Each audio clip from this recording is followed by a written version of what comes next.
వన మహోత్సవం 2026 కార్యక్రమాన్ని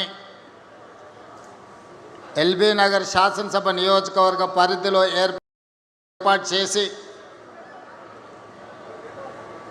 సభాధ్యక్షత వహిస్తున్న సోదరిమణి అటవీ పర్యావరణ శాఖ మంత్రివర్యులు శ్రీమతి కొండా సురేఖ గారు, ఈ కార్యక్రమంలో నాతో పాటు ముఖ్య అతిథులుగా విచ్చేసిన రంగారెడ్డి జిల్లా ఇన్ఛార్జ్ మంత్రివర్యులు మిత్రులు దుద్దిల్ల శ్రీధర్ బాబు గారు, మాజీ మంత్రివర్యులు శాసన మండలి చీఫ్ విప్ పట్నం మహేందర్ రెడ్డి గారు, రంగారెడ్డి జిల్లాలోనే సీనియర్ శాసనసభ్యులు, గతంలో ఈ ప్రాంతానికి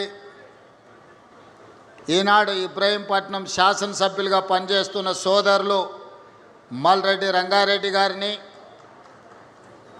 షాద్నగర్ శాసనసభ్యులు మిత్రులు ఈర్లపల్లి శంకర్ గారిని, అటవీ శాఖ కార్పొరేషన్ చైర్పర్సన్ మాజీ శాసనసభ్యులు పోడెం వీరయ్య గారిని, శాసన మండలి సభ్యులు బుగ్గారప్ దయానంద్ గారిని, అదేవిధంగా మాజీ పార్లమెంట్ సభ్యులు నాకు అత్యంత సన్నిహితులు మిత్రులు మధు యాస్కి గారిని, అదేవిధంగా హైదరాబాద్ నగర మాజీ మేయర్ మాజీ శాసనసభ్యులు తీగల కృష్ణారెడ్డి గారిని, కార్పొరేషన్ చైర్మన్ చల్లా నరసింహారెడ్డి గారిని, మరో కార్పొరేషన్ చైర్మన్ జ్ఞానేశ్వర్ ముదిరాజ్ గారిని, మరో కార్పొరేషన్ చైర్మన్ మల్రెడ్డి రామరెడ్డి గారిని, కాల్వ సుజాత గారిని, యూత్ కాంగ్రెస్ రాష్ట్ర అధ్యక్షులు శివసేనారెడ్డి గారిని, శివచరణ్ రెడ్డి గారిని, వేదిక మీద ఉన్న వివిధ ప్రజాప్రతినిధులను, అటవీ శాఖ అధికారులను, నాకు అత్యంత ఆప్తులైన ఎల్బీ నగర్ శాసనసభ నియోజకవర్గ నలుమూలల నుంచి వచ్చిన వేలాది మంది మా ఆడబిడ్డలకు, మా సోదరులకు మనస్ఫూర్తిగా అభినందనలు, ధన్యవాదాలు తెలియజేస్తున్నా.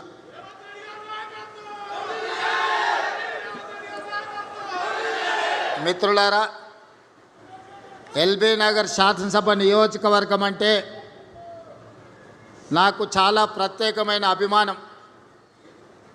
2018 శాసనసభ నియోజకవర్గ ఎన్నికలలో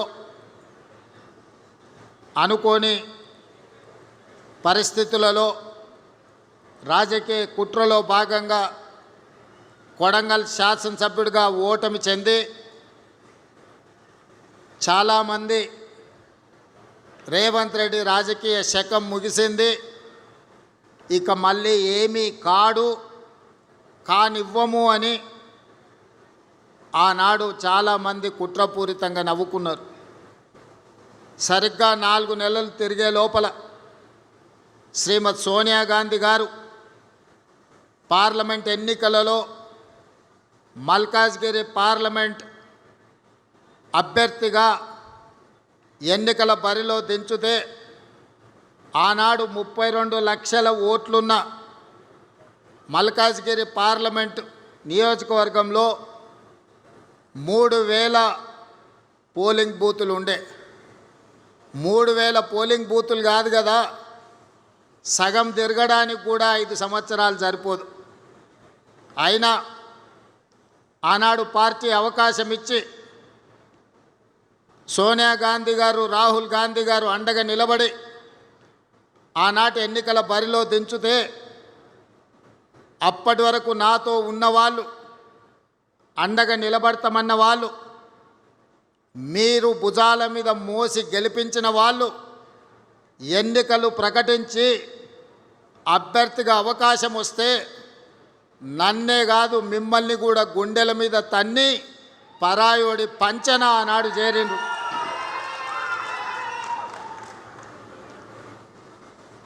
పార్టీ జెండా మోసిండ్రు కదా అని ఆ ఎన్నికల్లో మీరు గెలిపిస్తే మిమ్మల్ని నట్టేట ముంచి నన్ను ఎట్లయినా ఎన్నికల్లో ఓడించాలని ఒకరు మంత్రి పదవికి ఇంకొకరు కార్పొరేషన్ చైర్మన్ పదవికి మీ అభిమానాన్ని తాకట్టు పెట్టి ఆనాడు మనల్ని అందరినీ మోసం చేసింది. అయినా మీరిచ్చిన ధైర్యంతో మీరు అండగా నిలబడితే 2019 పార్లమెంట్ ఎన్నికల బరిలో ఆనాడు దిగితే ఈ ఎల్బీ నగర్ శాసనసభ నియోజకవర్గం 30,000 మెజారిటీ ఓట్లను అందించడం ద్వారా ప్రశ్నించే గొంతును నిలబెట్టాలి. తెలంగాణ 4 కోట్ల ప్రజల యొక్క సమస్యల్ని గల్లీ నుంచి ఢిల్లీ వరకు వినిపించే నినాదమై ఈ ప్రాంత ప్రజల యొక్క సమస్యల్ని లేవనెత్తుతాడని మీరు అభిమానం చూపించి మీరు గుండెల్లో పెట్టుకొని మీ భుజాల మీద మోస్తే మల్కాజ్గిరి పార్లమెంట్ సభ్యుడిగా ఢిల్లీకి నేను బయలుదేరిన. మీ అభిమానం మీ గుండె ధైర్యం తీసుకొని ఢిల్లీకి బయలుదేరితే పార్లమెంటులో అక్కడ జరుగుతున్న సమావేశాలలో పార్టీ తరఫున ప్రజల తరఫున గట్టిగా నిలబడి కొట్లాడినప్పుడు శ్రీమతి సోనియా గాంధీ గారు, శ్రీ రాహుల్ గాంధీ గారు, మల్లికార్జున్ ఖర్గే గారు నన్ను చూసి గుర్తించి పిసిసి అధ్యక్షుడిగా అవకాశం ఇస్తే వెనక్కి తిరిగి చూడకుండా 3 సంవత్సరాలు నిరంతరం కొట్లాడితే 2023 7 తారీఖు నాడు ఎల్బీ స్టేడియంలో లక్షలాది మంది ఆశీర్వాదంతో ప్రజాపాలన ప్రభుత్వాన్ని మనం ఏర్పాటు చేసుకున్నాం. మిత్రులారా, ఈ ప్రాంతంలో అటు నల్గొండ జిల్లా కావచ్చు, మహబూబ్ నగర్ ఉమ్మడి జిల్లా కావచ్చు, రంగారెడ్డి జిల్లా సోదరులు 90% నివసిస్తారు. మీరందరూ ఆనాడు అభిమానంతో అవకాశం ఇచ్చిండ్రు కాబట్టి కుట్రలో భాగంగా పడిపోయిన నన్ను నిటారుగా నిలబెట్టి అండగా నిలబడ్డారు. కాబట్టి ఈనాడు తెలంగాణ రాష్ట్ర ముఖ్యమంత్రిగా మళ్ళీ ఎల్బీ నగర్ శాసనసభ నియోజకవర్గంలో మీ ముందు నిలబడి ఈ ప్రాంత అభివృద్ధికి 100% నేను సహకరిస్తానని ఈ వేదిక మీద నుంచి సవినయంగా విజ్ఞప్తి చేస్తున్నా. ఆనాడు పార్లమెంట్ సభ్యుడిగా ఇక్కడ కాలనీలలో వర్షం వచ్చినప్పుడు మల్రెడ్డి రామరెడ్డి ఇక్కడనే ఉన్నాడు. కొంతమంది మిత్రులు కార్పొరేటర్లు ఇక్కడ లేకపోయినా ఆనాడు వరదల్లో కాలనీలు మునిగినప్పుడు కప్పెర చెరువు నీళ్లు మొత్తం ఇక్కడ కమ్మేసినప్పుడు మీరు సమస్యలు ఉన్నాయంటే అధికారుల మీద ఒత్తిడి తేవడానికి, ప్రభుత్వానికి సమస్యలు విజ్ఞప్తి చేయడానికి ఆనాడు ఈ బస్తీలన్నీ తిరిగినాం. ఈ ప్రాంతంలో దాదాపుగా 90% అన్ని పార్టీల రాజకీయ నాయకులను నేను గుర్తుపడతా. ఈ ప్రాంతానికి వస్తే నా సొంత ఊరు కొండారెడ్డిపల్లికి వెళ్ళినప్పుడు ఏ అనుభూతి కలుగుతుందో ఈ ప్రాంతానికి వచ్చినప్పుడు కూడా నాకంతే అనుభూతి కలుగుతుంది. ఎందుకంటే మా ఊరిలో నన్ను ఎంతమంది మావాడు అనుకొని అభిమానంగా చూస్తారో ఈ ఎల్బీ నగర్ ప్రాంతంలో ప్రతి ఒక్కరూ పార్టీలకు అతీతంగా మావాడు రేవంత్ రెడ్డి ఈరోజు ఎదిగిండు, ఈరోజు తెలంగాణ రాష్ట్రానికి ముఖ్యమంత్రి అయిండని అభిమానంతో పలకరిస్తారు. ఏ రాజకీయ నాయకుడికైనా ఈ అభిమానమే కావాల్సింది. ఆ అభిమానమే ఈనాడు ఇక్కడ నన్ను నిలబెట్టింది. అందుకే ముఖ్యమంత్రి అయిన తర్వాత ఈ ముఖ్యంగా మల్కాజ్గిరి పార్లమెంటు నియోజకవర్గ పరిధిలో ఒకనాడు రంగారెడ్డి జిల్లాలో అటువైపే అభివృద్ధి కనిపించింది. నగరాలు వచ్చినా, కాలనీలు వచ్చినా, హైటెక్ సిటీలు వచ్చినా, అంతర్జాతీయ స్థాయి యూనివర్సిటీలు వచ్చినా అన్నీ ఆ వైపునే రంగారెడ్డి జిల్లాలో వచ్చినాయి. నగరానికి కూతవేటు దూరంలో ఉన్న మన ఎల్బీ నగర్ కావచ్చు, బిఎన్ రెడ్డి నగర్ కావచ్చు, వనస్థలిపురం కావచ్చు, హయత్ నగర్ కావచ్చు, లేకపోతే గుర్రంగూడ కావచ్చు, బైరామల్ కూడా కావచ్చు, సాహెబ్ నగర్ కావచ్చు, ఈ ప్రాంతం హైదరాబాద్కు అతి సమీపమైన ప్రాంతం.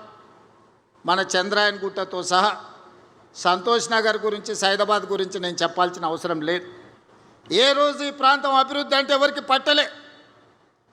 దీని ఓల్డ్ సిటీ అనో లేకపోతే చిన్న చిన్న మారుమూల గ్రామాలను వదిలేసిండ్రు. ఏ రోజు కూడా ఇక్కడ నిధులు ఇచ్చాలన్న ఆలోచన చేయలే. మన ఓట్లతోని గెలిచేది, కానీ అభివృద్ధి ఇంకొక వైపున జరిగేది. అందుకే నేను ఆలోచన చేసి రంగారెడ్డి జిల్లాలో ఈ వైపున ఏ అవసరమున్నా చెయ్యాలని కొత్తపేట ఫ్రూట్ మార్కెట్ తరలిస్తే కూడా ఆ ఫ్రూట్ మార్కెట్ వెనకాల కూడా కొత్తగా షెడ్లు వేస్తే అవినీతితో కూడుకున్న షెడ్లు ఆనాడు గాలి దుమారానికి ఆ రేకులు పోయి వందలాది మంది కాళ్ళు చేతులు తెగినాయి. అందుకే ఈనాడు శంషాబాద్ దగ్గర 240 ఎకరాలలో 2400 కోట్ల రూపాయలతోని అంతర్జాతీయ ప్రమాణాలతోని ఈరోజు ఫ్రూట్ మార్కెట్, అదేవిధంగా flower market, fish market, mutton, chicken ఏం కావాలన్న, పోల్ట్రీ ఏమి కావాలన్న అందుబాటులో ఉండే ఒక అంతర్జాతీయ మార్కెట్ను మన వైపు తీసుకొచ్చినాం.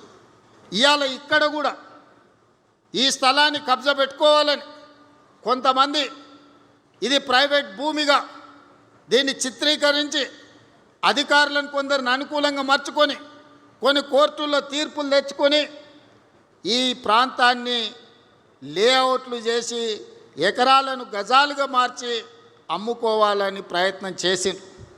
ఆ కేసు సుప్రీంకోర్టులో ఉంటే ఉద్దండులైన న్యాయవాదులను పెట్టి ఆ కేసులో ప్రభుత్వం గెలవడమే కాదు, ఈ ప్రాంతానికి కాలుష్య రహితమైన ఒక నాణ్యమైన గాలి, నీరు, స్వచ్ఛంగా ఈ ప్రాంత ప్రజలు బ్రతకడానికి అవసరమైన అభివృద్ధిని చెయ్యాలి అని దీని ఒక నేషనల్ ఫారెస్ట్ కింద, పార్క్ కింద ఈరోజు అంకితం ఇచ్చి 100 ఎకరాలుగా పైగా మొత్తం 424 ఎకరాలు జూబ్లీ హిల్స్ ప్రజలకి కాసు బ్రహ్మానందరెడ్డి పార్క్ ఉంటే ఎల్బీ నగర్ ప్రాంతంలో, బిఎన్ రెడ్డి నగర్ ప్రాంతంలో 424 ఎకరాల అంతర్జాతీయ ప్రమాణాలతోని ఇక్కడ పార్కు నిర్మించాలి. అవసరమైన నిధులు, అభివృద్ధి ప్రణాళికలు చేయడానికి నేను అధికారులకు ఆదేశాలు ఇచ్చిన. ఆదేశాలు ఇవ్వడమే కాదు, నేనే స్వయంగా వస్తా, అభివృద్ధి పనులను చేపట్టండి.